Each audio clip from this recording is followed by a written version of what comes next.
धोखेबाज लोमड़ी। दूर कहीं पहाड़ी के पीछे चारों ओर हरियाली से और सुंदर मनमोहक वातावरण से भरपूर एक सुंदर सा जंगल, जहाँ पर तरह तरह के जानवर और पक्षी साथ में मिलजुल कर रहते थे। उस जंगल में एक कौवी रहती थी। वो हर रोज जंगल भर में उड़ती हिरण और खरगोश जैसे जानवरों से मिलकर उनका हालचाल पूछा करती थी। फिर वो अपने लिए आहार ढूंढकर उन्हें चुगकर घर चली जाती। वैसे तो कौवी बहुत अच्छी थी, पर अपनी तारीफ सुनकर लट्टू हो जाया करती थी। एक दिन नदी किनारे कौवी और खरगोश खेल रहे थे कि तभी उनके पास हिरण आई।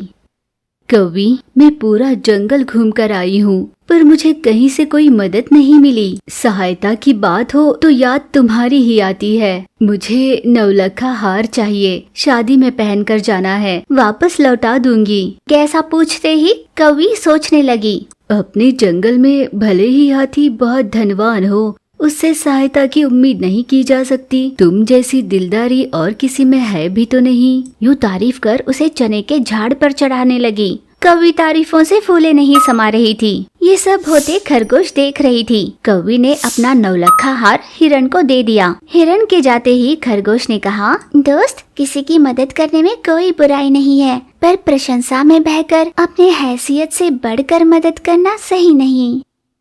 ये उसने बड़े ही प्यार से समझाया, पर कौवी के दिमाग में ये बात चढ़ी ही नहीं। कौन तुम्हारा इस्तेमाल अपने मतलब के लिए कर रहा है और कौन तुम्हारा सच्चा दोस्त है, इसे समझो। यूँ खरगोश ने अपनेपन से सलाह दी, पर कौवी ने इसका मतलब गलत ही लिया।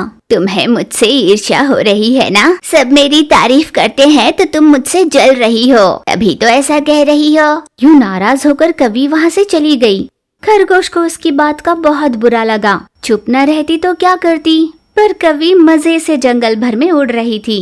कौवी के इस स्वभाव को अच्छे से जानकर जंगल के कई पक्षी और जानवर अपने मतलब के लिए उसका इस्तेमाल किया करते थे। उनसे मिली तारीफ में बहकर कौवी उनकी मदद कर देती थी। खरगोश ये सब देखती, पर वो कौवी से कुछ नहीं कह पा रही थी। शनिवार का दिन था। कौवी ने दिन भर का उपवास रखा। सभी जानवर और पक्षी आराम से बैठे खा रहे थे, पर कौवी बिना कुछ खाए पेड़ की टहनी पर बैठी हुई थी। अगले सवेरे जब कौवी नींद से जागी तो उसे बहुत जोर की भूख लग रही थी। पेट में चूहे दौड़ रहे हैं, जल्दी से कुछ खाना होगा। कौवी जब आहार की तलाश में जंगल भर में घूम रही थी तो उसे कहीं मांस का एक टुकड़ा दिखाई दिया। अरे वाह, बढ़िया सा मांस का टुकड़ा मिला, इसे खाकर पेट भर लूंगी। कौवी ने तुरंत उस मांस के टुकड़े को उठाया और पेड़ की टहनी पर आराम से बैठ गई। तभी उसी रास्ते से एक धोखेबाज लोमड़ी गुजर रही थी। उसने कौवी की चोंच में मांस का टुकड़ा देखा। उसके मुंह से लाल टपकने लगा। अरे वाह, इस मांस को देखकर तो मेरे मुंह से पानी छूट रहा है। ताजा मांस देखकर फिर से भूख जाग गई।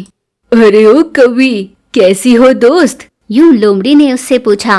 कौवी की चोंच में मांस का टुकड़ा था, इसलिए वो जवाब नहीं दे पाई।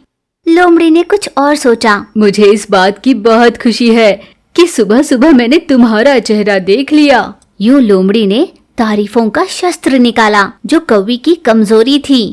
तारीफ सुनकर कौवी को अच्छा लगा, पर अगर वो मुंह खोलती तो उसकी चोंच से मांस का टुकड़ा नीचे गिर सकता था, इसलिए वो चुप रही। लोमड़ी ने बहुत देर तक सोचा। लगता नहीं कौवी इतनी आसानी से मुंह खोलेगी। क्या करूं? लोमड़ी कुछ सोचने लगी। कौवी, यूं उसने बड़े ही प्यार से उसे पुकारा।